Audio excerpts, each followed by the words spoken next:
Hey friends, welcome back to another Seed Talk with Lisa and Layne. Hey Layne. Hello, how's it going? It is going well, and I understand we're going to be talking about soil blocking today. I'm super excited because I totally love soil blocking. Me What you got, too. Layne? Well, we are, like you just said, we are going to be talking about soil blocking. So, a lot of people have reached out and said they are giving soil blocking a try and they kind of want to know where to get started. Or maybe some people have been soil blocking and they just have some lingering questions. So, I'm planning on doing another episode as well with more questions because we could not squeeze them all into one. But this is where we'll be starting off. And just make sure if you're watching over on YouTube and you have any soil blocking questions, leave a comment. And also, you can use the form linked in the show notes if you're listening on a podcast app, and I will try to include as many questions as I can in our next soil blocking episode. Oh, that's good to know. So, Yes. friends, just to remind you that this podcast is made possible by thegardenersworkshop.com, where you will find our fully stocked online garden shop that will have all the tools, seeds, and supplies that you hear Layne and I mention and talk about here in the show, as well as a full lineup of online courses to guide you along your way, whether you're a home gardener, want to start seeds, or a flower farmer starting out, or expanding your business. So, Layne, let's jump in. Let's do it. All right, so we are going to start at the very beginning. What is soil blocking, Lisa? Sure, that's just a really great question. So, soil blocking is a method of seed starting that has its roots in Europe. It's decades old, and the Dutch really started doing it. And there's a little tool that actually makes these little compressed individual blocks of soil. And your seeds never go into a container. They're freestanding little blocks, and they just literally and it's so surprising. It was still surprising to me, and it is to folks that are skeptical, that just how healthy of an environment this actually provides to your roots of your transplants, which leads them to just grow a little quicker than other methods tend to grow, and just to grow a healthy, awesome little transplant in a small cube of soil that is really easy to make and maintain. Right. So the cubes of soil that the soil blockers make, those are the actual containers. So you will need a tray. We're going to go over equipment later on, but you just basically have a tray and you almost stamp your little soil blocks onto the tray, and your seedlings will ultimately end up living in these little blocks until it's time for them to be transplanted out, or in some cases potted up to something larger. Yes, and it's so surprising. I'm yes. So can you just describe this soil blocking process for someone that isn't familiar? Sure. We use blocking mix, which that recipe is always on our website. And it's just made to bond and hold together. You mix it with water, and then you take the blocking tool and push it down into the mix to fill the chambers, scrape the bottom flat before you eject the blocks onto the tray, and then you just proceed as you normally would sow the seeds, put them on a heat mat, and then they ultimately go to grow lights to be hardened off later outdoors. And how do you water soil blocks in general? So we water by using a watering can that pours a gentle stream of water, usually trying not to have the water disturb the soil. So we use a watering can with a gentle pour stream of water, directing the water against the side of the tray instead of a soil block where it might actually disturb and break it apart. And usually, as a general rule, water a little bit more than I think they need, because I'd like to just pour off any excess after a couple of minutes. And that way I know the blocks got thoroughly watered. And that just grows such a healthy transplant is what is always so rewarding to me. The image that you have up is a tray of Status, which is a cool season hardy annual. And you can see, I mean, you can't really tell the scale, but those plants in the tray are like 3 to 8 inches tall. And look how green and happy and healthy they are, even as tightly spaced, because their roots are sunk into such a great, healthy environment. And that leads to our next question, which is what are the advantages of soil blocking? So I was first drawn to it because I could see the space savviness of it. I still don't have a greenhouse. Back in my beginning as a flower farmer, I was starting seeds in my kitchen, in my pantry, and I saw the benefit of not having containers.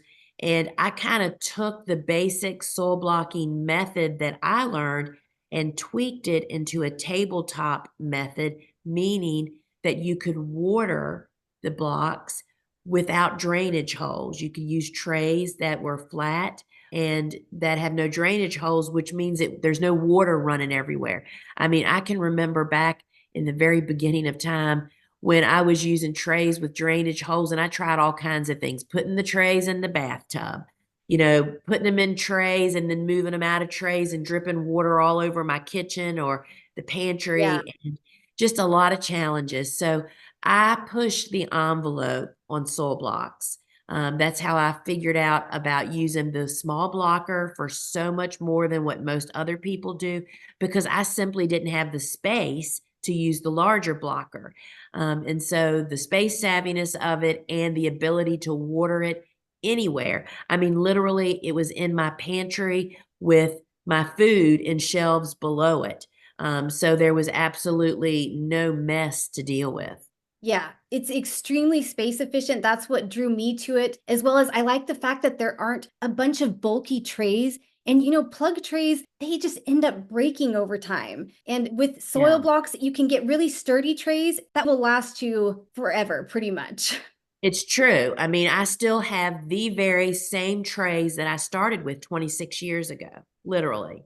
Yeah, and the same goes for the blockers, extremely long lasting. And the reason I chose, if you're watching over on YouTube, the picture on the left is because you literally, with the smaller blocker, which makes 20 3/4 inch or 2 centimeter blocks, you can hold 20 transplants literally in the palm of your hand. Yes, and Layne, my goodness, I mean, there's just so many advantages. That's literally how I plant soil blocks, right? Is hold them in my palm and just break them apart and plant away. And like you mentioned, Lisa, it's something you can do indoors. It's a very neat process. It sounds like maybe it wouldn't be, but it really is neat. We've talked before, Lisa, how both of us have soil blocked on very light colored rugs and not had any issues there. And then they really do grow these healthy transplants because the roots are allowed to air prune. They're not in a container. It creates this really dense block of roots and just the healthiest transplants you will ever see. It's really still surprising to me, even after all these years. We grow a lot of transplants now for demonstrating and imaging, which means they never actually get planted in the garden. And I am so guilty, like everybody else is like, oh, I can't bear to throw these transplants away. Maybe I'll use them for something else next week. I'll keep them. I literally cannot tell you how amazing plants grow, and I have pushed the absolute limits. We've had in the 2 inch soil block, which is the bigger size, which is what we start squash in. I have literally had squash set fruit in the block growing in the grow room. Oh, I mean, it's just totally amazing. it is amazing. Okay, so as great as soil blocking is, and Lisa, we start almost everything we do in soil blocks, but soil blocking might not be for every person in every single situation. So the questions we often get are, do you start all your seeds in soil blocks? And if not, why do you start certain seeds in plug trays instead? That's a great question. So we do not start all of our seeds in soil blocks, but I would be guessing probably 95% of them are in soil blocks. But why do I start certain seeds in plug trays? It depends on two things: the volume of plants that I ultimately need and what size the seed is. Sunflowers being the case in point. We would start 1,200 sunflowers a week for 26 weeks. Well, the thoughts of making 1,200 soil blocks in any size a week would be incredibly labor intensive versus popping a plug tray into a tub, filling it with soil, and popping the sunflower into it. The key is that we plant the sunflowers on a really set schedule so that they perform perfectly beautifully in that plug tray. Yes, if you leave them longer, they're not going to be happy, but that's part of figuring out the most efficient, cost-effective way to start something. So really it's the size of the seed and then the volume of plants that are needed. And another consideration too is I know a lot of people in the summertime, they like to start their seeds entirely outdoors rather than having them indoors under grow lights. Right. That's another time where a plug tray is probably the better option because if you leave soil blocks in their trays outside and rain comes along, it can just decimate your blocks or it can flood the trays with water. And if you don't dump it out right away, it can make your blocks get really soggy. They might fall apart, and your seedlings could really end up suffering either from the blocks falling apart or just from sitting in standing water for an extended period of time. So, those are just some situations where you might want to consider using plug trays instead. Yeah, that's a really good point, Layne. Gives you more options to make better Right. use of space. Yeah. All right, so if someone is interested in getting started with soil blocking, Lisa, what equipment do they need? Of course, anytime you're starting seeds indoors, we recommend using heat mats and grow lights. What equipment is there specific to soil blocking? Sure. So there are specific soil blocking tools. And so there's the two sizes that we typically have started out with and use a lot is the small, we refer to it as the small blocker, which is the blocker that makes 20 3/4 inch blocks in one set or one cluster, I tend to call them. And that's the one I say to people, if you're only going to purchase one blocker, that's where you start, is the small blocker, because that's the lion's share of the seeds that we start. Then there's the 2-inch blocker, which is for larger seeds like sunflower, zucchini, sweet peas, those types of things. Or if you want to move up a transplant to grow it larger, like we do that with tomatoes and eucalyptus, from the 3/4 up to the 2-inch block. But once you have the tools, you are pretty much set if you take care of them.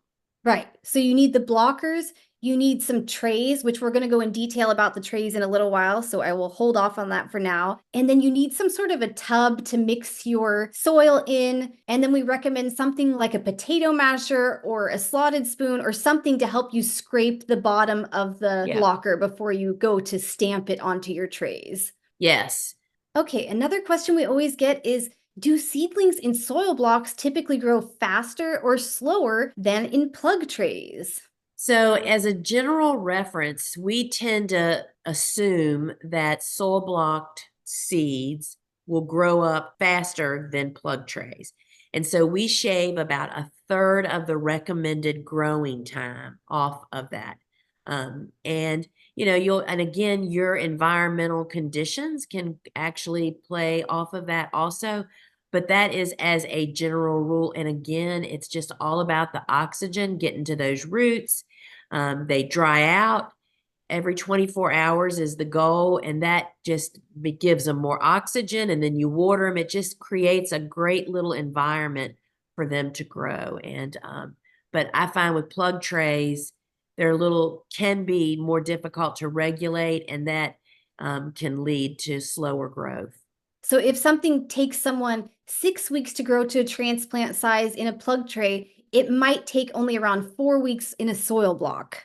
That's where I start. Yes. And obviously, that timing can vary based on your particular growing conditions, but that's a good jumping off point. Yes. And by the way, if anyone wants to hear some more details about seed starting and transplant timing, including how to shave time off if you're going in soil blocks versus plug trays, you can check out episode 25 for more information on that. All right, so are there different sizes of blockers, and which ones do I need? And how many blocks does each size make? Sure. So there's even more sizes now than ever before, now that we've brought on board the commercial line of soil blockers. So the everybody, even if you're a flower farmer, I recommend starting out that you start with the hand tools, which are the Ladbroke 3/4 inch small blocker.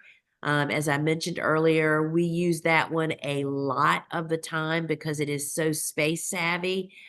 You can get the maximum amount of plants growing in the minimum amount of space. And then the 2-inch blocker is what I would use for larger seeds of things that we typically don't need a lot of plants of.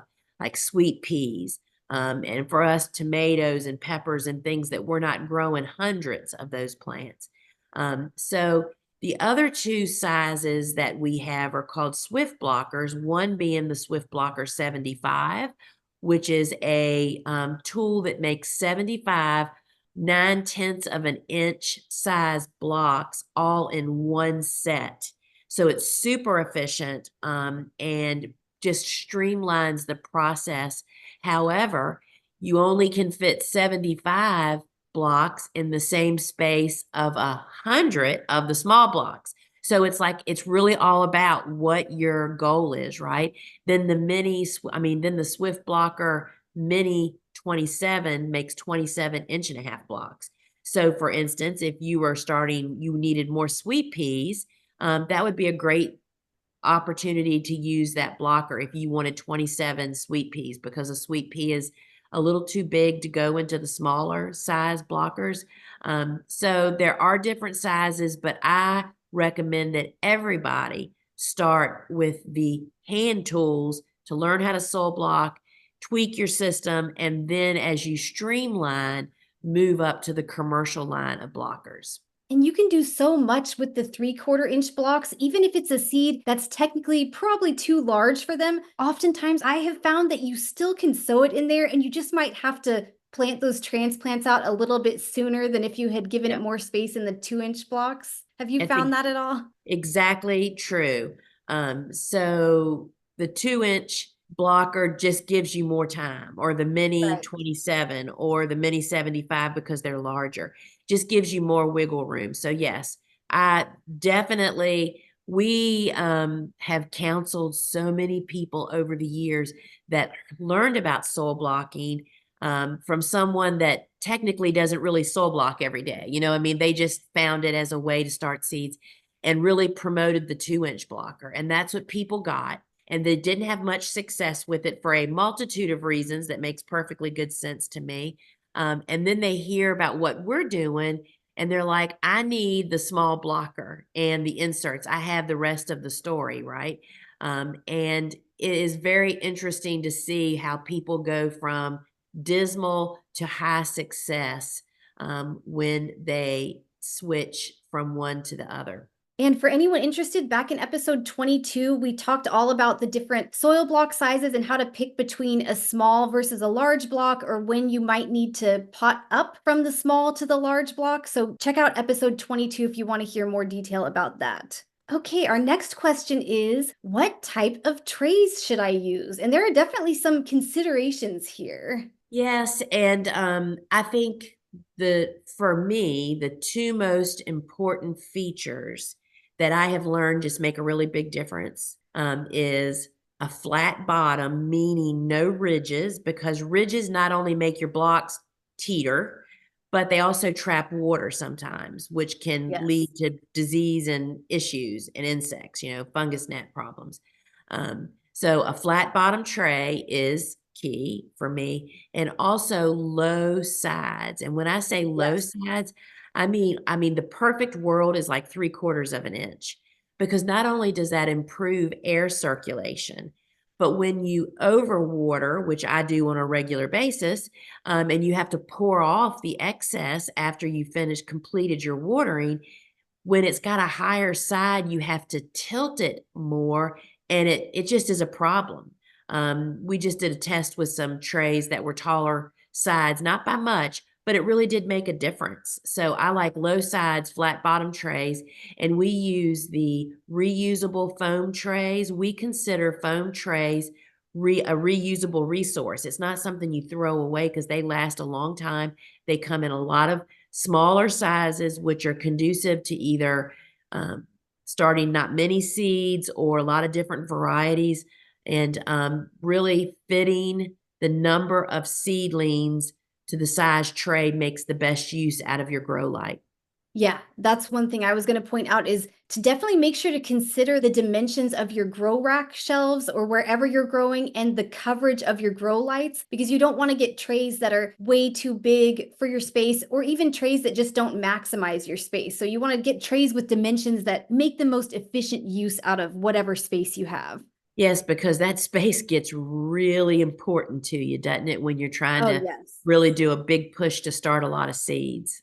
Yes. And also, I just wanted to point out that a lot of people ask about using metal trays. What do you have to say about those? So I did use metal trays just because my mother-in-law would hit up every thrift shop, for old cookie sheets when I was first starting out, and I used them, but they rust. And I don't Yeah. know if the rust is a problem or not. It's just a mess. So I tend to use plastic or Yeah. foam. So you're just looking for flat bottomed trays with no holes, no ridges on the bottom, low lips on the sides to promote good air circulation and make it easier to dump out excess water. Right. A lot of people like cafeteria trays or windowsill trays. And another thing to take into account is the blocker size you'll be using. So you want to make sure you have enough space, obviously, for your blocks, but you also want to have some extra room on the trays Yeah. so that you can easily pour a stream of water into your filled trays without having to worry about destroying your blocks. And you want to have enough room for that water to circulate freely around your blocks. Right, right. And because you can notice in these images how there's a nice little well left for me to pour water in to these Yeah. trays, which is really important. You don't want wall to wall blocks inside your tray because that doesn't allow water to flow freely and it makes watering a slow and painful process. Yeah. So room for your blocks and room for a little channel where water can easily flow in and around the blocks. Yeah. Okay, here's another question we always get. How many seeds should I put per block? So, as a general, most often practice, one seed per block. Because there is such a high rate of germination, because of such a healthy condition, is what I suspect. You don't need to sow two or more seeds unless that's your intention. There are, on the occasion, times when we put more than one seed in a block, like when we're growing ornamental kale, very specific situations. So, one seed per block. Yeah. And especially in the 3/4 inch blocks, there's so little soil and space wasted, even if a seed in a particular block doesn't end up sprouting. So it's not like sowing in larger plug trays where you might want to sow multiple seeds per cell and then thin out the excess later on because you really want to make sure there ends up being a seedling in each cell. Right. So one seed per block is generally sufficient. And an added benefit is that there's no need to thin your seedlings when you sow that way. Exactly. That is for sure. Okay, and this is another really interesting question. How do you sow seeds that need to be covered with soil in soil blocks? So, for example, zinnias want to be covered with soil, but in a soil block, how would you go about doing that? You might create a mess and get soil all in your little channels on your tray. So, how do you go about sowing seeds that need to be covered? So that's a great question and a great point that you just made, getting soil in the channels. So I'll tell you the way that I handle that because there are a lot of other ways that I see people doing this. Is if a seed needs to be covered, needs some darkness to sprout, like marigolds and zinnias or two and cosmos, that actually people don't know what to do with, is I push the seed down into the block, pointy in first, just because that makes it easier. And that pushing it deeper into the block just creates darkness for the seed to sprout in. As you can see in this beautiful image of zinnias that are just being born. Because I see people sprinkling vermiculite, and I mean, the bottom line is my whole method to the success of my madness is to simplify, simplify, simplify, because business and farming is complicated enough without adding additional steps. So I found that this method of just pushing the seed further down into the block resolved that problem. I don't typically use other products like vermiculite to have them on hand to use them. And as you pointed out, Layne, it creates stoppages from water moving freely, which, it's just something I don't even have to think about. It just, so that's how I resolve that. Right. So if something says that it needs to be covered, you can just push it down a little bit deeper into your blocks and you should be totally fine. Exactly. Okay, now we're moving on to our last question for today. Is it okay to mix and match different seed types and seed varieties in the same soil block set or on the same tray? So let's say you have 20 of the 3/4 inch soil blocks. Is it okay to mix and match different seed types in there? And how about different varieties, even of the same seed type? So we do not tend to do that. And I will tell you why is that even within a family of seeds, tomatoes are what popped to my mind. Even in the tomato family, we started Roma tomatoes, and big beefs. And because we only needed 20 of each, we put 2 clusters of 20 on one small tray, thinking that, would work. Well, what we learned is that those darn Romas were like a week and a half later germinating than the big beefs, but the big beefs needed to get over to the grow light because they were starting to stretch. So you just create that kind of situation. We've even seen a difference in germination rates within colors in the same family. So, but to avoid that issue and having to resolve the problem, we just never put but one type, variety, and color of a seed on a tray, typically. And another place that could create an issue, especially if you're mixing and matching in the same set of blocks, like maybe 10 and 10 in a set of 20, is when you go to transplant them. Maybe 10 of them are ready to be transplanted and the other 10 aren't. And then you're having to get in there and rip the blocks apart, and it can just kind of create a mess. Yeah, and it's just a mess you don't even need to worry about. And this is definitely another thing to keep in mind when you're deciding which trays to use, by the way. Yes, for sure. So, what would you say to a home gardener that might say, I don't need 20 of anything? Is soil blocking with the 3/4 inch blocks for me? Yeah, I mean, you really, and then there's people that have perfected this. I know that there's people that use a pancake flipper, a spatula, to break clusters of 20s up into like groups of 4 and 5, Right. and maintain them. And they've created a way to lift those blocks effectively off the heat mat tray over to grow lights to move it on. So yes, you can. You can definitely do it. And you could also do something like maybe skip every other block when you're sowing. Like, say you want 10 of something instead of 20, you could do something like that as well if you wanted. Yeah. I mean, why not just put 10 seeds in a cluster of 20 and just take care of them as time goes on, and then those get composted or thrown back in or your tub or what have you. It just prevents a lot of issues. And I mean, the only rule there is make your own rule. Right. Okay, well, that was it for this episode. Remember that if you have any soil blocking questions, we are definitely going to do another frequently asked questions episode. So leave a comment over on YouTube with your question or use the form linked in the show notes. And we always appreciate your ratings and reviews in a podcast app and your likes and comments over on YouTube. And be sure to follow or subscribe so you don't miss any of our future episodes. But thank you so much for joining us again. All right, friends, and remember, over at thegardenersworkshop.com, you'll find our fully stocked library of online courses. So until we meet again, friends, ciao. Bye.